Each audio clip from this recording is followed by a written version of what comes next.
আমার বন্ধুরা, আজ আমি তোমাদের ফ্যান রেগুলেটর কানেকশান দেখাবো। ব্ল্যাক টিপ দিয়ে তার জয়েন্ট করা ছাড়াও শর্ট পদ্ধতিতে তার ব্ল্যাক টিপ দিয়ে না জয়েন্ট করে পাখার লাইন কীভাবে কানেকশান করা হয় সেটা আমি দেখাচ্ছি। তোমরা দেখতে থাকো। এই বোর্ডটাতে রয়েছে পাখার কানেকশান, লাইট কানেকশান আর সকেট কানেকশান।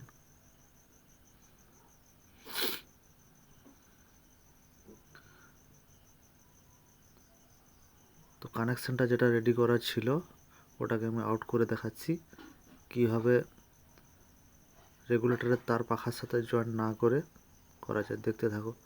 আমি সুইচ থেকে কানেকশানটা আউট করে নিলাম।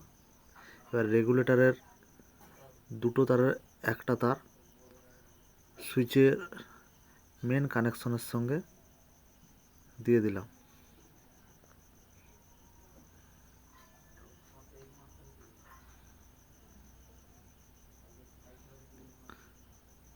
দুটো তারের একটা তার আমার লাগানো হয়ে গেছে। রেগুলেটরের আরেকটা তার রেগুলেটরের পাখার যে সুইচটা রয়েছে ওই সুইচের কানেকশান দিয়ে দেব।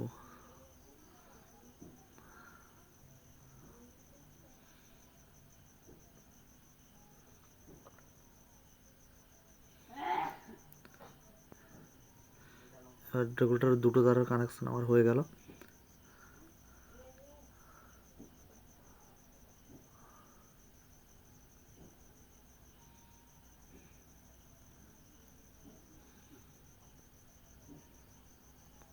এবার আমার পাখার যে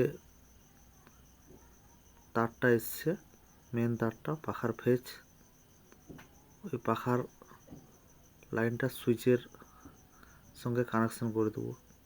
আর পাখার নিউট্রাল লাইন তো ওয়ারিংয়ের সঙ্গে পাঠানো আছে।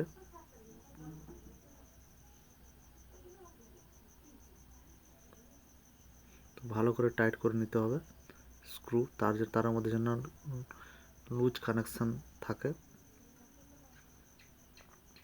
তো বন্ধু, আমার কানেকশান কমপ্লিট। রেগুলেটরের দুটো তার ব্ল্যাক টিপ ছাড়াই আমি কিভাবে কানেকশান করছি, এভাবেও করা যায়।